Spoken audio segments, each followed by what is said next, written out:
Good day everyone, including all of you fellow Whovians, and welcome to another one of my Doctor Who action figure reviews. For all of you today, I present to you a look back at the Amy Pond figure, which was released around 10 years ago to coincide with a Doctor Who Series 5, starring Matt Smith as the 11th Doctor and Karen Gillan as Amy Pond.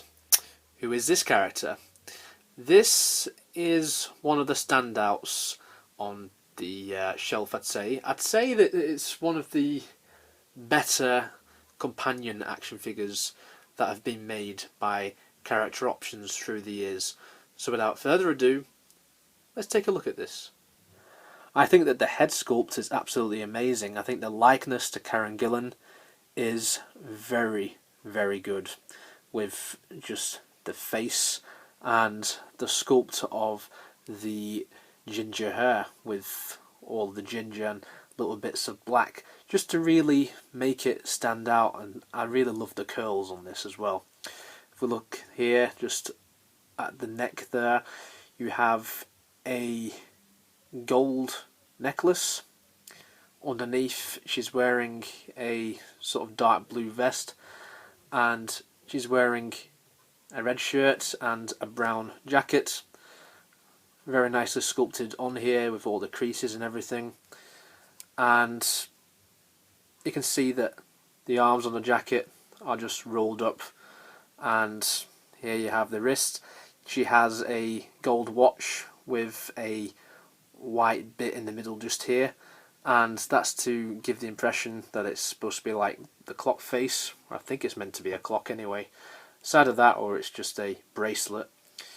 And here you just have the belt, and you've got all of these fasteners all the way around, nicely sculpted on. So the belt's brown with bits of black, just to give it that sort of look that it's meant to be a belt. And the fastener, along with all of these bits here, have been painted silver. The skirt, I've got to be honest, it looks pretty plain. It's been painted in a sort of grey colour, but it sort of matches what you see on screen. And at the back here you've got what looks to be pouches, and you've got like little bits here and there of creases, just to give it that sort of look that things have been inside there. And that's also very nice. The legs, they've just been done because she often wore skirts and she was showing her legs a lot during these episodes. But she's wearing these boots as well. They kind of remind me of cowboy boots. This is very nice because it's been painted in like a sort of black with a little bit of a brown wash to it. And it's got loads of arrows on these boots. So overall, I've got to say, as for a action figure which was released 10 years ago, it's a very nice one.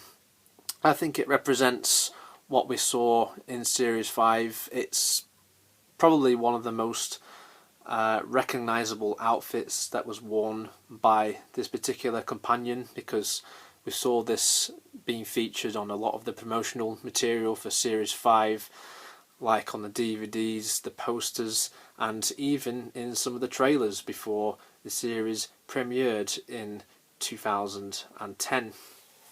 Taking a look at the articulation, the head is very limited, and that is due to the hair. You can't really see any joints there either, so this is all you'll get. If you try to move it any further, there is a risk of breaking the head off, which I don't recommend. There's joints in the shoulders, biceps and elbows, as well as the wrists, which does a 360-degree turn. There is a 360 at the waist, as well as a little bit of movement in the legs, but it's hindered by this skirt, which is made of a PVC.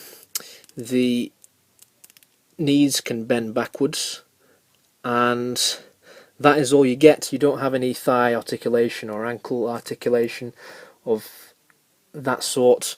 But to be honest with you, for what it's worth, I think that this is totally okay for this action figure. Overall, very nice figure to have. As I said, it's one of the better looking companion figures to have, and it seems to be one of the more popular companion figures in terms of the new series, because we had 3 of these. I'm just going to show you another couple of these. So we have police outfit Amy, who's slightly taller than Victory of the Daleks Amy, and we have the other one, which was released more recently in a B&M set, which is Let's Kill Hitler Amy.